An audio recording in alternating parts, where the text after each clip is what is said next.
ഓ എന്നോട് വെറുപ്പ് പിടിച്ചിട്ട് എനിക്ക് ഞാൻ എന്റെ സ്ഥിരക്കാരെ വന്നിട്ട് എന്നോട് വിളിച്ചിട്ട് ഒന്ന് കൈനാട്ടി വരെ പോകണമെന്ന് പറഞ്ഞത്.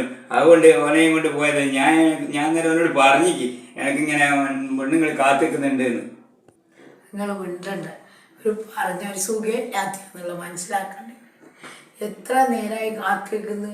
ഏത് സന്ധ്യക്ക് വരുമെന്ന് പറഞ്ഞ് നിങ്ങളുടെ ഫോണ് വിളിച്ചാൽ പറഞ്ഞു ഇപ്പം വരും ഇനി നിങ്ങളെന്താ ഫോണ് വിളിച്ചിട്ട് എൻ്റെ ശബ്ദം കേട്ടിട്ട് ഇങ്ങനെ ചിരിക്കുകയും കാരണോ അതെനിക്ക് ഇപ്പം മനസ്സിലാകണം. ഞാൻ ചിരിച്ചതെന്ന് വെച്ചാൽ ഇതിന്റെ സൗണ്ട് കേൾക്കുമ്പോൾ നല്ല രസമുണ്ട്. വെറുപ്പൊന്നും പിടിക്കണ്ട. അങ്ങനെ വർത്താനം പറഞ്ഞപ്പോൾ നല്ല രസമായിരിക്കും തോന്നി. അതുകൊണ്ടാണ് ചിരിച്ച്. നല്ലോണം തടിച്ച ഒരാളെ സൗണ്ട് ഇങ്ങനെ പറയുമ്പോ എത്ര പ്രയാസമുണ്ട്. അത് കേട്ടിട്ടാ ഞാൻ എന്നോട് ചിരിച്ചുപോയി. പട്ടണത്തിലെ ബോധത്തിലെ മമ്മൂട്ടിന്റെ ഓളാഎനിക്ക് തോന്നി.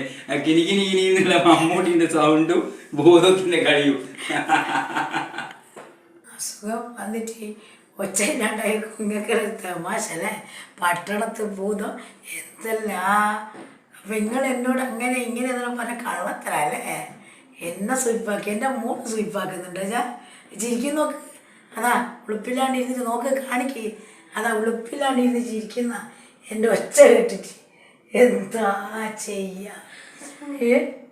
ഒരാൾക്ക് സുഖമില്ലാണ്ട ഇങ്ങനെ ചിരിക്കുക നിങ്ങൾ. ഞാൻ എങ്ങനെയല്ലോ എഴുന്നേറ്റ് വന്ന്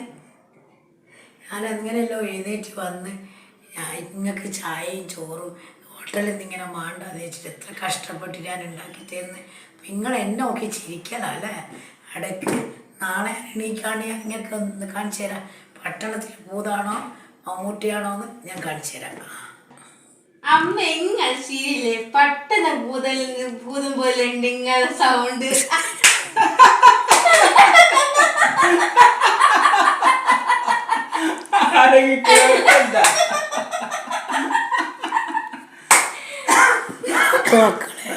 നിങ്ങൾ ഞാൻ മരിച്ചു കിടന്നാലും നിങ്ങൾ ഇതിന്നെ പറയാ. അതുകൊണ്ട് ഞാനില്ല നിങ്ങളോട്. നിങ്ങൾ എന്ത് അച്ഛനാ